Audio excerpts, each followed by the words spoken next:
Back in September, we joined Tyrrell Hatton at home in southeast England as he worked hard on his game to overcome a summer of poor form and inconsistency with the putter. And that time-out proved to be the perfect plan for the Englishman as he won back-to-back titles at the Dunhill Links Championship and the Italian Open shortly afterwards. Anna sat down with the 26-year-old after his final round of the 2017 season to look back on a year which saw him finish fifth in the race to Dubai.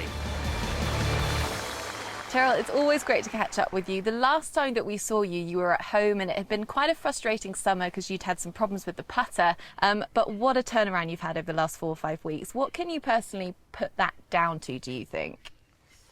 Well, I think it's a combination of, obviously it's holding putts again, which is nice, and my iron play's been really good. I've given myself plenty of chances in pretty much every round that I've played, which is great. And you know, holding putts again, you get the confidence back, and you know, it's nice to be up there again.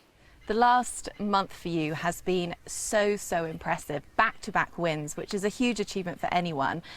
All starting at the Dunhill Links, that you were defending champion there. Tell us a little bit about what you were feeling going into that week, because all eyes were on you as the defending champion. Well, obviously it was my first experience of defending, so you know, I really wanted to play well and put up a good defence. And you know, after Saturday's round, I think I had a 5-shot lead, which was fairly similar to the year before. So I kind of knew what I needed to do, and I was confident that I could get the job done again, and thankfully managed to do so.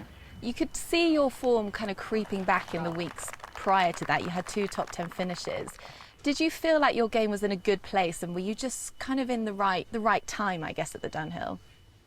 I guess so. Obviously, I kind of got my confidence back from, you know, finishing 3rd in Switzerland, and then I had a 3-shot lead going into the weekend of the British Masters. Obviously, didn't quite work out how I wanted it to, but you know, just being up there again, it was nice because obviously I had a pretty poor summer. So yeah, just getting the confidence back, and you know, good feelings, good vibes from the year before with the Dunhill. So it was nice to be back there. Yeah, it was an amazing performance. And then when that putt sunk and you realised that you had defended your title, what kind of a feeling was that?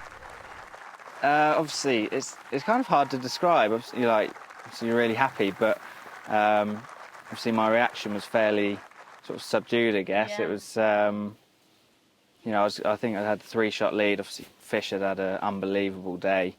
I don't think it's many times that you'll go out with a 5-shot lead, shoot 6 under, and only win by 3. So, you know, fair play to Fish, and obviously a course record, and pushed me all the way. But it was, you know, just a feeling of like happiness, and like I was just like obviously thrilled that I could defend the title. Well, speaking of Ross Fisher, he then pushed you all the way the following week into the Italian Open, which you pipped into the post once again. How much confidence has that given you? Because those events are very different.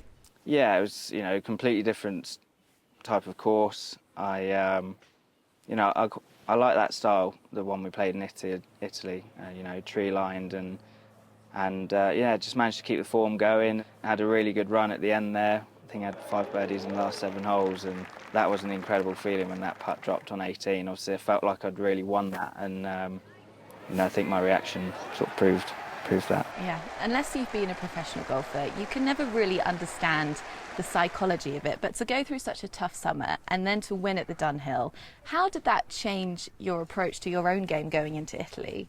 You go on a bad run like any other pro's going to do, and you're kind of low on confidence, and I lost my way a little bit with sort of not doing the things that used to work, and you know, I was spending more time on the range when I didn't really need to do that. Yeah.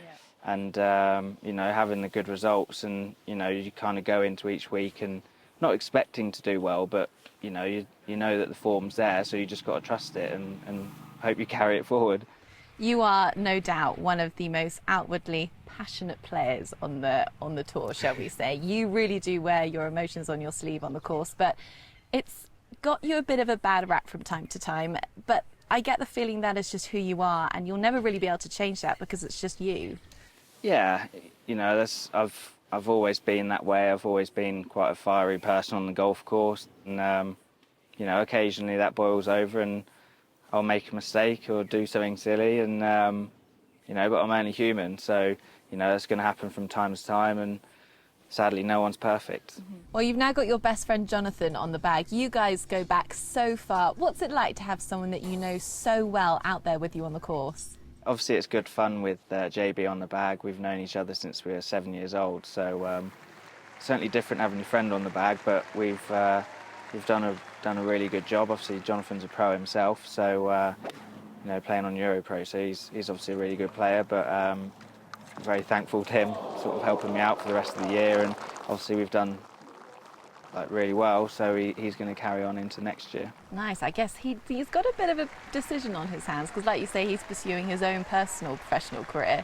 Have you had that discussion yet, if he's going to, well, as you say, he's going to stay with you for next year? We had the discussion a few days before going out to China. He obviously wants to play himself, but he's quite happy to stay on the bag for the time being. He's enjoying being out here and being involved with golf again. Obviously, you know, this year he hasn't been able to play. He couldn't afford it at the start of the year, so he'd been working part-time as a gardener, just keeping himself ticking over. So you know, originally it was just he was going to help me out, and I was hoping to play as well as I can, give him a bit of money for next year, but obviously we've done really well, so he's going to stick at it. Yeah, no, it's fantastic. And just finally, we can't speak to you at this point of the year and not touch on the Ryder Cup, because with the form that you're in, there's every chance that you'll be in that team. How much of a focus and a goal is that for you going into 2018? I'd love to play a Ryder Cup, as any European would, and like I said, I'm no different from that. So, but there's a long way to go, and a lot of tournaments to be played in that time. So hopefully I can keep the form going and make the team. Make Team Europe. Good stuff, Tyrrell. Always a pleasure to chat to you, and best of luck for the rest of 2017. Thank you very much. Thank you.